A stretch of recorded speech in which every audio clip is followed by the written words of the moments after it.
যারা সকালে ঘুমায় তাদের ঘর থেকে কোনোদিন অভাব দূর হবে না তিনি বলেছেন। কারণ সাহাবায়ে কেরাম দিনের কাজ শুরু করতেন ফজরের পরপর। নবী আলাইহিস সালাম যারা সকালে কাজ করে তাদের জন্য বরকতের দোয়া করেছেন। আমাদের জন্য দুর্ভাগ্য, আমরা সকাল ঘুম দিয়ে শেষ করি, বরকত আসবে কোত্থেকে? শেখ ইবনুল কাইয়িম রাহমাতুল্লাহি আলাইহি জাদুল মাআদের মধ্যে আসছে যারা সকালে ঘুমায় তাদের ঘর থেকে কোনোদিন অভাব দূর হবে না তিনি বলেছেন।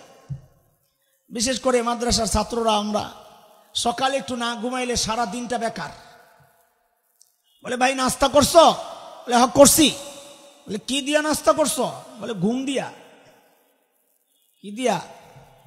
এমনই তো আলোচনা হয়। পরদিন সকাল ফজরের পরপর সাইয়্যিদিনা ওমর বুড়ির বাড়ির দরজার সামনে যায় দরজা নক করে বলে, বারে আপনার ঘরের কাজগুলো করার জন্য আমি ওমর ইবনুল খাত্তাব হাজির। বুড়ি ভেতর থেকে জবাব দেন, বাবারে প্রতিদিন যেই আল্লাহর বান্দা আমার ঘরের কাজগুলো করেন তিনি ইতিমধ্যেই ওই কাজ করে চলে গেছেন। ও দোস্ত, কখন? ফজরের পর আইসা হযরত ওমর কাজ পায় না। হযরত ওমরের মাথায় ঢুকছে কাজ করাই লাগবে আমার। পরদিন আসছেন ফজরের আজানের ওয়াক্ত, দরজা নক করে বলে, মারে আপনার ঘরের কাজগুলো করার জন্য আমি ওমর ইবনুল খাত্তাব হাজির।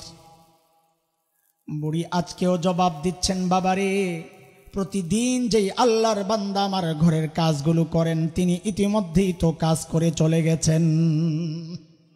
কখন? আজানের ওয়াক্ত। হযরত ওমর চিন্তা করলেন তাইলে আমাকে আরো সকালে আসা লাগবে। ওই চিন্তায় হযরত ওমর পরদিন তাহাজ্জুদের ওয়াক্ত বুড়ির বাড়ির সামনে দরজা নক করে বলে, মারে আপনার ঘরের কাজগুলো করার জন্য আমি ওমর ইবনুল খাত্তাব হাজির। কখন? কখন? তাহাজ্জুদের ওয়াক্ত চিনেননি আপনারা? কখন? হ্যাঁ, এক একজন এক একটা বলবেন যে যেমনি শিখছেন, কিন্তু একটা ডিজিটাল ব্যাখ্যা আছে। ডিজিটাল ব্যাখ্যা হচ্ছে এই সময়ের যুবকরা পোড়া কপাল, হতভাগা, দুর্ভাগা, মোবাইল, ফেসবুক, ইন্টারনেট বন্ধ করে যখন ঘুমাইতে যায় ওইটা হইল তাহাজ্জুদের ওয়াক্ত। সারা রাত সজাগ ঘুমাইতে যায় তাহাজ্জুদের ওয়াক্ত। সবচেয়ে কপাল পড়ছে হইল রাতের চোর, যারা রাত্রে যারা চুরি করে এগো কপাল শেষ। যেই ঘরেই রাত্রে চুরি করতে যায় দরজার ফাঁক দিয়া দেখে মানুষ ঘুমাইছিনি এমন কোন ঘর পায় না। যেই ঘরেই যায় যায় দেখে কেউ না কেউ আসমানের দিকে হাত তুইলা মুনাজাত ধরে বয়ে রয়েছে। কথা ঠিক? পোড়া কপাল কোথাকার। তাহাজ্জুদের ওয়াক্ত হযরত ওমর যায় হাজির। মা কাজ দেন, কাজ। আজকেও হযরত ওমরকে অবাক করে বুড়ি জবাব দিচ্ছেন, বাবা প্রতিদিন যিনি করেন তিনি তো কাজ করে চলে গেছে। কখন? এটা তাহাজ্জুদের ওয়াক্তে যায় হযরত ওমর কাজ পায় না। এইবার হযরত ওমরের টনক নড়ছে, কিরে ভাই আমার কাজের দরকার নাই, আগে এই বুজুর্গ বাইর করা লাগবে। কে এই লোক এই গভীর রাতে এসে কাজ করে?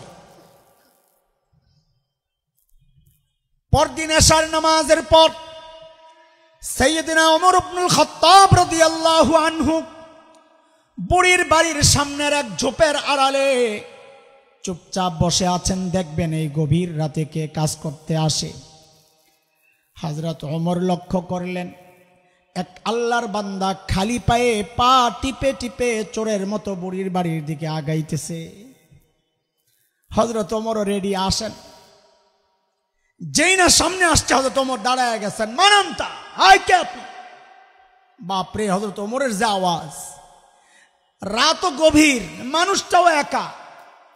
এইরকম কোন সিচুয়েশন আর পরিস্থিতির মুখোমুখি যদি আমি হতাম, কেউ হঠাৎ দাঁড়ায় যদি বলতো হাই কে, আমি তো সাথে আমার কাপড় চোপড় নষ্ট হয়ে যেত। কিন্তু হযরত ওমরের ওই আওয়াজে ওই ব্যক্তি ভয় পাবেন থাক দূরের কথা, বরং হযরত ওমর যাকে দেখেছেন দেখা নিজেই চমকায়া গেছেন। দেখেন ইনি আর কেউ না, খলিফাতুল মুসলিমিন আবু বকর সিদ্দিক রাদিয়াল্লাহু আনহু।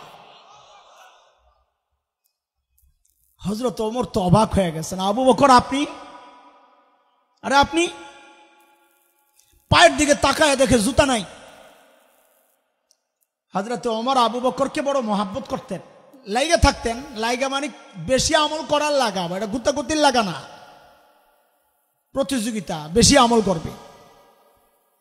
এই আবু বকর, সুফিগিরি দেখান, জুতা কই? খালি পায়ে আসছেন কেন?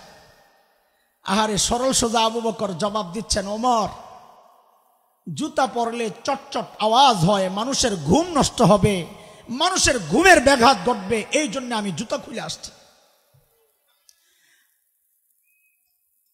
ইসলামী শাসন ব্যবস্থার সৌন্দর্য এগুলা। শীর্ষ ব্যক্তিত্ব জুতা খুলে রাতে হাঁটে যেন জনগণের ঘুম নষ্ট না হয়, অথচ ঘুম তো দূরের কথা, জনগণের জানের তো কোনো নিরাপত্তা নাই।